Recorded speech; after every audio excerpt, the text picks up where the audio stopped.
Bonsoir. Ce soir, c'est Mamie qui raconte. L'histoire de la chasse aux cadeaux.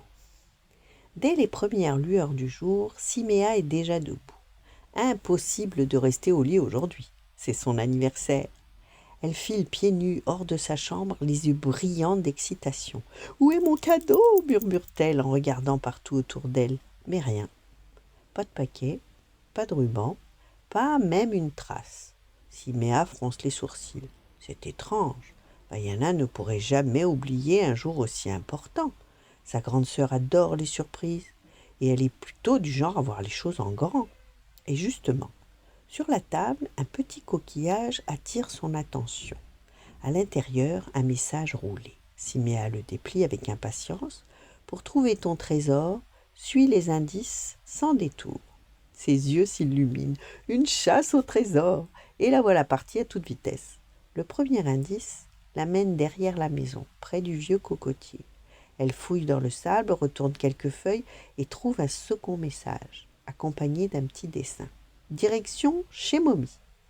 Sans perdre une seconde, Siméa court jusqu'à la maison de sa grand-mère. Là-bas, tout semble calme, trop calme.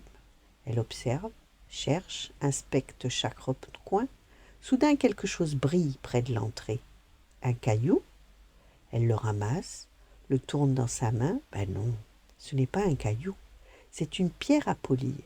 Mais à qui peut-elle bien appartenir? Siméa réfléchit, plisse les yeux, puis un sourire apparaît sur son visage. Bien sûr, l'atelier!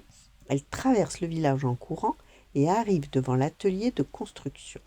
À l'intérieur, l'odeur du bois et de la mer flotte dans l'air. « Regarde ce que j'ai trouvé » lance-t-elle en brandissant la pierre.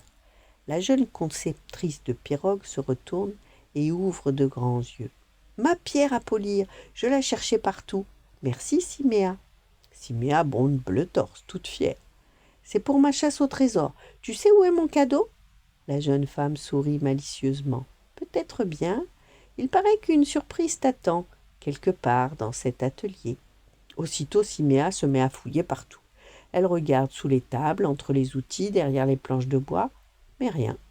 Elle commence à douter, quand soudain quelque chose attire son regard. Un objet coloré, parfaitement emballé. Ça n'a rien à faire ici. Elle s'approche doucement, comme si le paquet pouvait disparaître. Est-ce que je peux l'ouvrir? Mais elle n'attend même pas la réponse. En un instant, le papier est déchiré. Et là, oh, dans ses mains, une magnifique réplique miniature d'une pirogue. Fine, élégante, exactement comme celle de sa sœur, mais en version plus petite. Les yeux de Siméa brillent de bonheur. On dirait ton bateau, en plus mignon. À cet instant, Vaiana apparaît derrière elle. Siméa se précipite dans ses bras. « Merci, je l'adore !» Mais Vaiana lui rit doucement. « Tu crois que c'est fini ?» Siméa recule, surprise. « Il y a encore autre chose ?»« Rentre à la maison, » répond Vaiana avec un clin d'œil. Intriguée, Siméa court une nouvelle fois à travers le village. Son cœur bat à toute vitesse. Et en arrivant devant chez elle, elle s'arrête net. Des guirlandes colorées flottent dans le vent. Une grande table est dressée et surtout, surprise! Toute sa famille, ses amis, les habitants du village, tout le monde est là. Siméa reste figée une seconde, submergée par l'émotion. Puis elle éclate de rire. « Vous êtes tous là !» On lui tend un gâteau coloré, des fleurs, des cadeaux. « Joyeux anniversaire, Siméa !»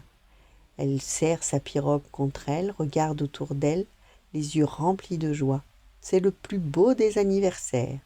Et au milieu des rires, des chants et sous le soleil, Siméa comprend une chose.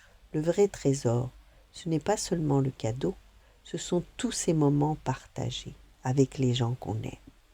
Voilà, bonne nuit, faites de beaux rêves et à demain.